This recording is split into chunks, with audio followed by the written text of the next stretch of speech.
Hi friends, welcome back to my channel. ഇന്നത്തെ നമ്മുടെ recipe അമ്പഴങ്ങ അച്ചാറാണ്. അപ്പോൾ നമുക്ക് അമ്പഴങ്ങ കൊണ്ട് വളരെ ടേസ്റ്റി ആയിട്ട് എങ്ങനെ ഒരു അച്ചാർ തയ്യാറാക്കാമെന്ന് നോക്കാം. സ്കൂളിലൊക്കെ കുട്ടികൾക്ക് ലഞ്ച് ബോക്സിൽ എന്തായാലും അച്ചാറൊക്കെ കൊടുത്തു വിടുന്നുണ്ട്. അപ്പോൾ നമുക്ക് വെറൈറ്റി ആയിട്ടൊരു അമ്പഴങ്ങ അച്ചാറൊക്കെ കൊടുത്തു വിട്ടാലോ. ആദ്യം നമുക്ക് അമ്പഴങ്ങ ഇതുപോലെ ഒന്ന് കഴുകി രണ്ടായിട്ടൊന്ന് കട്ട് ചെയ്തെടുക്കണം. നല്ല പിഞ്ച് അമ്പഴങ്ങയാണ് നമ്മൾ പറിച്ചെടുത്തിരിക്കുന്നത്. ഇനി നമുക്കൊരു ചട്ടി വെച്ച് അതിലേക്ക് എണ്ണ ഒഴിച്ച് ഈ കട്ട് ചെയ്ത് വെച്ചേക്കുന്ന അമ്പഴങ്ങ നമുക്ക് എണ്ണയിലോട്ട് ഇട്ട് കൊടുക്കണം. ജസ്റ്റ് ഒന്ന് നമ്മൾ വാട്ടിയെടുക്കണം ഈ അമ്പഴങ്ങ. അതിനുശേഷമാണ് നമ്മൾ അമ്പഴങ്ങ അച്ചാർ തയ്യാറാക്കുന്നത്. അപ്പോൾ ഇതാ എണ്ണയിലോട്ടിട്ടൊന്ന് വാട്ടിയെടുക്കുന്നുണ്ട്. ഇതുപോലെ ഒന്ന് കളറൊന്ന് ചേഞ്ചായി വരണം. എല്ലാ അമ്പഴങ്ങയും നന്നായിട്ട് ഇതുപോലെ കളർ ചേഞ്ചായി വരുന്നവരെ നമുക്ക് ഇങ്ങനെ ഒന്ന് ഇളക്കി കൊടുക്കാം. ഒരു മീഡിയം ഫ്ലെയിമിൽ വെച്ച് വേണം ഇതൊന്ന് വഴറ്റിയെടുക്കാം, അല്ലെങ്കിൽ പെട്ടെന്ന് വെന്ത് പോകുന്നതാണ്.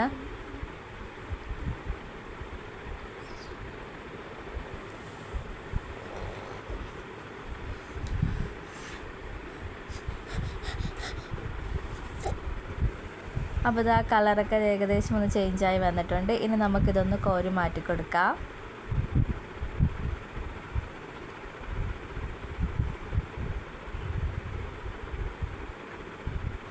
അപ്പോൾ ഇതാ എല്ലാം ഒന്ന് കോരി മാറ്റി കൊടുത്തിട്ടുണ്ട്. ഇനി നമ്മൾ ആ എണ്ണയിലോട്ട് തന്നെ കുറച്ച് കടുക് ഇട്ട് കൊടുത്തിട്ടുണ്ട്.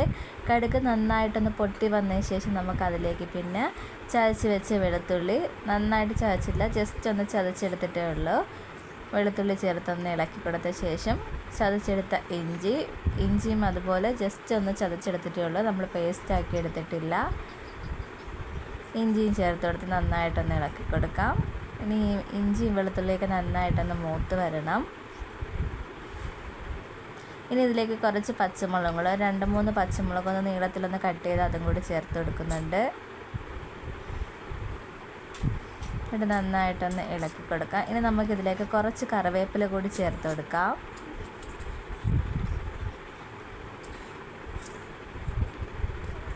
അപ്പോൾ ഇതാ കറിവേപ്പിലയും ചേർത്ത് നന്നായിട്ടൊന്ന് ഇളക്കി കൊടുക്കുന്നുണ്ട്. അപ്പോൾ ഇതാ ഇതൊക്കെ നന്നായിട്ടൊന്ന് മൂത്ത് വന്നിട്ടുണ്ട്. ഇനി നമുക്കതിലേക്ക് പൊടികൾ ചേർത്ത് കൊടുക്കാം. 1/2 സ്പൂൺ മഞ്ഞൾപ്പൊടി ചേർത്ത് കൊടുക്കുന്നുണ്ട്. എന്നിട്ട് നന്നായിട്ടൊന്ന് ഇളക്കി കൊടുക്കാം. നന്നായിട്ടൊന്ന് അരപ്പ് പിടിക്കാൻ വേണ്ടിയാണ് നമ്മൾ മഞ്ഞൾപ്പൊടി ചേർത്ത് കൊടുത്തത്. ഇനി നമുക്കിതിലേക്ക് മുളക് പൊടി ചേർത്ത് കൊടുക്കാം.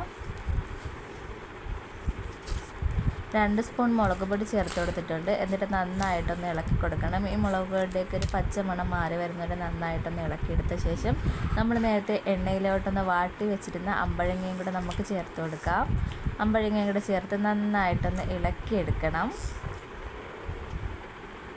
ഇനി നമുക്ക് ആവശ്യത്തിനുള്ള ഉപ്പ് കൂടി ചേർത്ത് കൊടുക്കാം. തോനെ ഉപ്പ് നമ്മൾ ചേർത്ത് കൊടുക്കുന്നുണ്ട്. അമ്പഴത്തിൽ നന്നായിട്ട് ഉപ്പ് പിടിച്ച് വരണം. അപ്പോൾ ഇതാ നന്നായിട്ടൊന്ന് ഇളക്കി കൊടുക്കുന്നുണ്ട്. ലോ ഫ്ലെയിമിൽ വെച്ച് വേണം നമ്മളിത് നന്നായിട്ടൊന്ന് ഇളക്കിയെടുക്കാം, അല്ലെങ്കിൽ പെട്ടെന്ന് അമ്പഴങ്ങ വെന്ത് പോകുന്നതാണ്.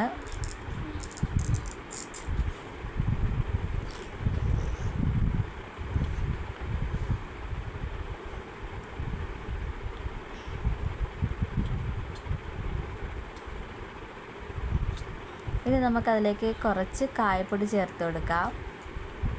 അപ്പോൾ ഇതാ കുറച്ച് കായപ്പൊടിയും കൂടി ചേർത്ത് കൊടുത്തിട്ടുണ്ട്. എന്നിട്ട് നന്നായിട്ട് ഒന്നും കൂടി ഒന്ന് ഇളക്കി കൊടുക്കുന്നുണ്ട്.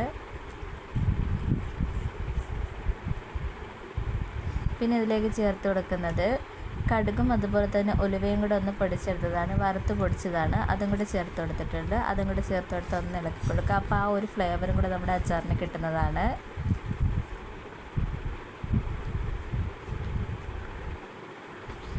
അപ്പോൾ നമ്മുടെ അമ്പഴത്തിൽ നന്നായിട്ട് ഇത് അരപ്പൊക്കെ പിടിച്ച് വന്നിട്ടുണ്ട്. ഉപ്പ് നോക്കിയിട്ട് നമുക്ക് ഉപ്പ് ചേർത്ത് കൊടുക്കാവുന്നതാണ് കുറവാണെങ്കിൽ. ഇനി നമുക്ക് ഫ്ലെയിം ഓഫ് ചെയ്ത് കൊടുക്കാം. ഫ്ലെയിം ഓഫ് ചെയ്ത ശേഷം കുറച്ച് വിനാഗിരിയും കൂടി ചേർത്ത് കൊടുക്കുന്നുണ്ട്. വിനാഗിരിയും കൂടി ചേർത്ത് നന്നായിട്ടൊന്ന് ഇളക്കിയെടുക്കാം. ഫ്ലെയിം ഓഫ് ചെയ്ത ശേഷം മാത്രമാണ് വിനാഗിരി ചേർത്ത് കൊടുക്കുന്നത്.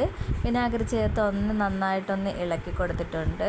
അപ്പോൾ നമ്മുടെ വളരെ ടേസ്റ്റി ആയിട്ടുള്ള അമ്പഴങ്ങ അച്ചാർ ഇവിടെ തയ്യാറായിട്ടുണ്ട്. ഒന്ന് ട്രൈ ചെയ്ത് നോക്കണം. അതുപോലെ തന്നെ ഫീഡ്ബാക്ക് അറിയിക്കാനും മറക്കല്ലേ. ഇഷ്ടപ്പെട്ട ചാനൽ ഒന്ന് സബ്സ്ക്രൈബ് സപ്പോർട്ട് ചെയ്യണേ. അതുപോലെ തന്നെ ലൈക്ക് ചെയ്യാനും ഷെയർ ചെയ്യാനും മറക്കല്ലേ. ഇതുപോലുള്ള ഈസി റെസിപ്പിയുമായിട്ട് ഇനിയും കാണുന്നവരെ bye and thank for watching.